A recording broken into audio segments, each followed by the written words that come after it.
السلام عليكم ورحمة الله وبركاته. اللهم صل وسلم وبارك على سيدنا محمد وعلى آله وصحبه وسلم. فيديو جديد وروتين جديد. ما تنسيش لو أول مرة تشوفي القناة بتاعتي تشتركي فيها وتفعلي زر الجرس على الكل عشان كل فيديوهاتي إن شاء الله تشوفيها أول بأول. نسمي الله ونبدأ الفيديو بتاعنا. بصوا بقى، اليوم ده أنا ما كنتش في البيت، كنت عند ماما. الفيديو ده مقسوم على نصين، النص اللي في الأول دوت عند ماما والنص التاني هيبقى عندي. تعالوا بقى شوفوا اللي حصل والكارثة اللي حصلت عندي. بصوا اللي هو ايه، قايمة بقى عشان اعمل اكل واعمل حاجات وقايمة بقى في استعداد ونشاط وايه. تعالوا بقى شوفوا اللي حصل معايا.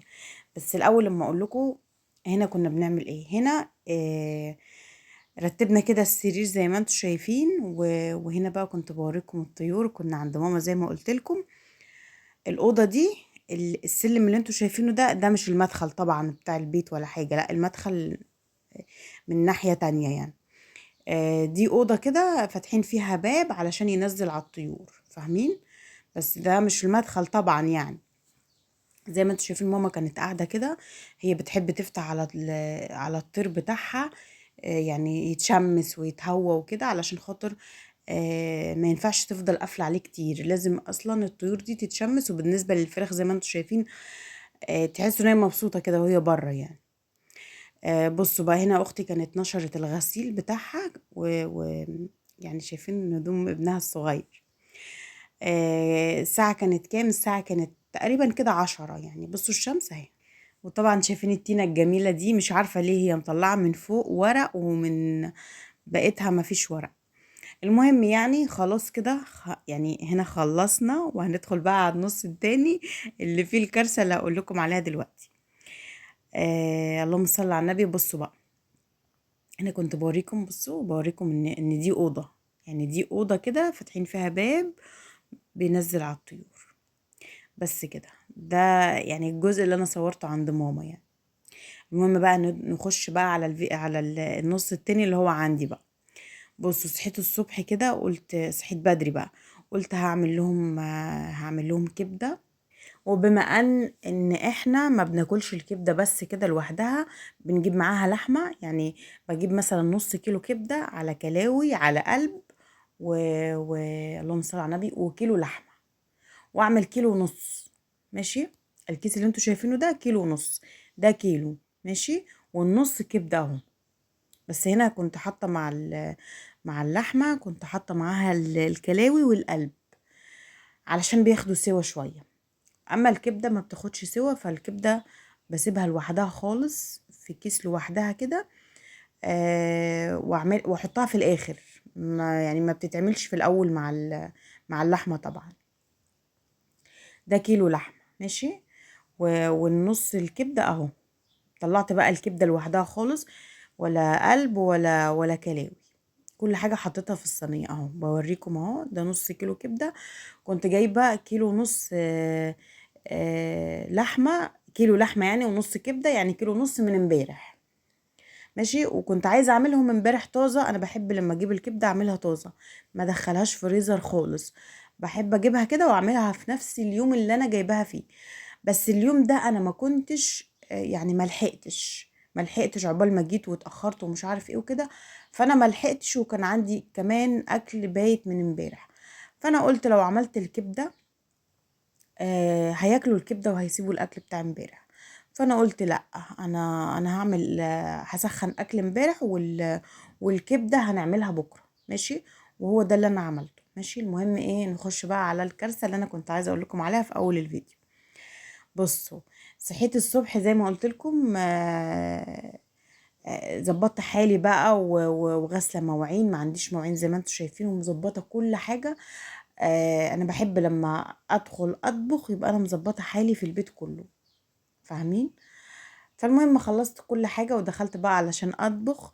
فبعد ما يعني في اوضه كده نظفتها وفتحت كده الشبابيك والبلكونات والدنيا تتهوى معايا، لقيت لكم البلكونه دي اساسا يعني تحتها كده في اوض للطيور وكده، مش تحتها، جنبها كده. ففي فيران بتطلع على الحيطة وتدخل عندي.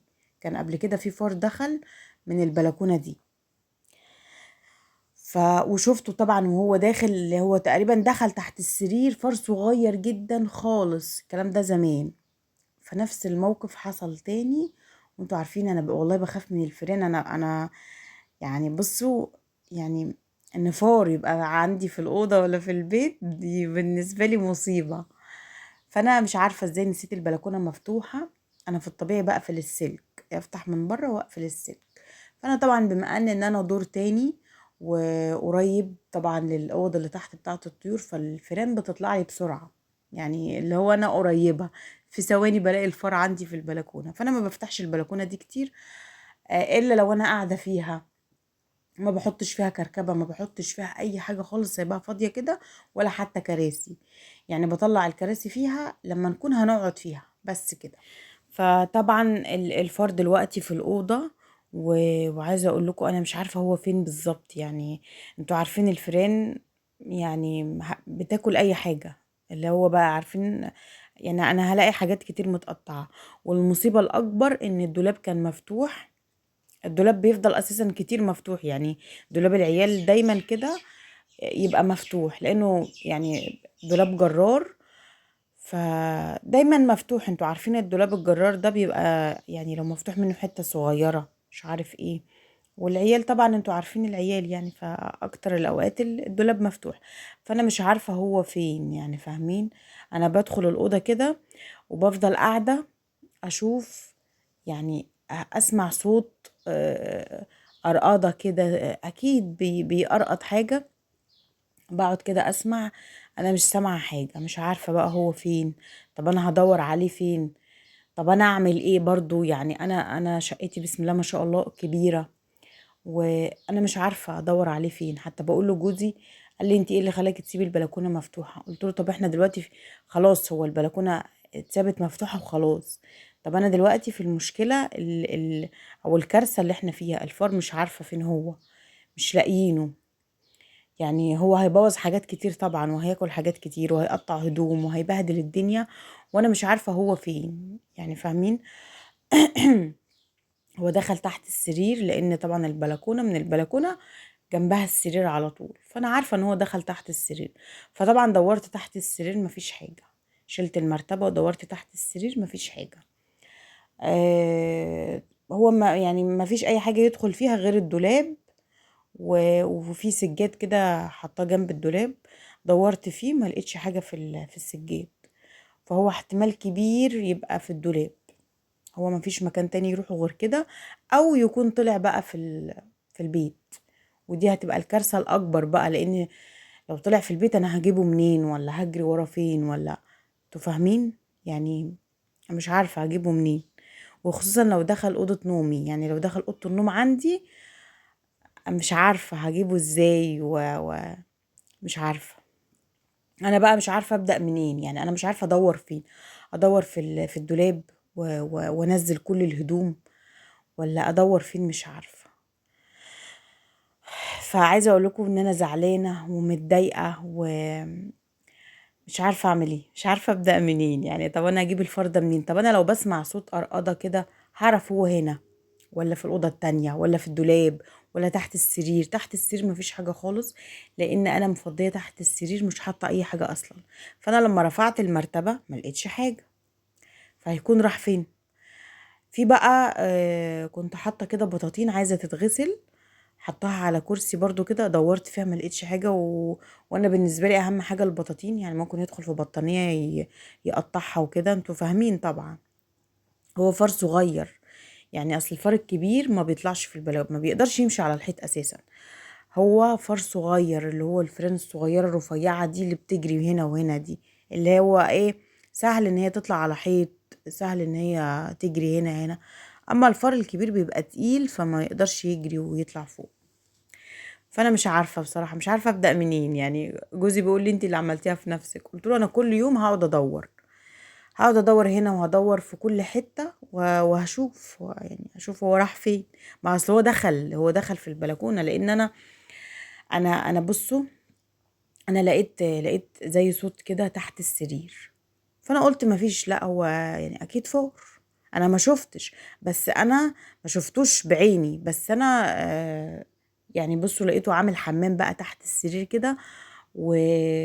وفي صوت تحت السرير. فلما بصيت وقعدت ادور ما لقيتش حاجه، مش عارفه هو جري فين، او انا مش عارفه هو راح فين. فعايزه اقول لكم ان انا زعلانه قوي قوي، بس ان شاء الله يعني هحط سم وهدور عليه وهحاول هحاول اجيبه، يا اما انا يعني يا اما اموته يا اما هحط سم بقى. بس بصراحه خايفه، مش عارفه احطه فين برضو، لان انا عندي عيال صغيرين، فمش عارفه برضو، مش عارفه اعمل ايه.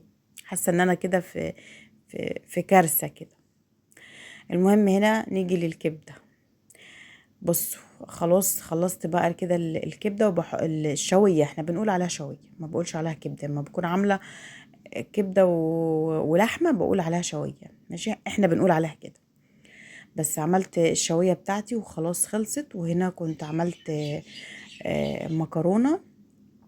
بحب لما نعمل شويه اعمل مكرونه متحمره، تبقى مكرونه متحمره واحط عليها صلصه، فاهمين؟ يعني مسلقش المكرونه وبعد كده ارجع اعمل لها صلصه واحطها في الصلصه، لا، انا بحب احمرها تاخد يعني اللون الذهبي كده، وبعد كده احط عليها الطماطم وفص ثوم وقرن فلفل صغير كده، والتوابل بقى اللي عندي كلها بحطها. بس اهم حاجه بحب احطها على المكرونه برضو شويه قرفه، او لو قرفه عيدان، المهم بس احط قرفه. يعني القرفه بتدي المكرونه طعم جميل قوي. والرز برضو لو حطيتي على الرز برضو شويه قرفه، شويه صغيرين خالص، برضو بتدي طعم جميل قوي للرز. هنا بقى كان جوزي لسه ما جاش من الشغل، وما كانش الا ابني بس اللي جه وعايز يتغدى، فانا حبيت اصور معاكم بقى يعني الاكل وهو متقدم. بس كده، هو ده بقى الفيديو بتاعي. كنت جبت جرجير وغسلته وبس، حطيت عليه خل، ومش عارفه، حاسه ان الخل بوظه لان سبته كتير يعني. المهم هو ده الفيديو بتاعي، اشوفكم على الف خير، سلام عليكم.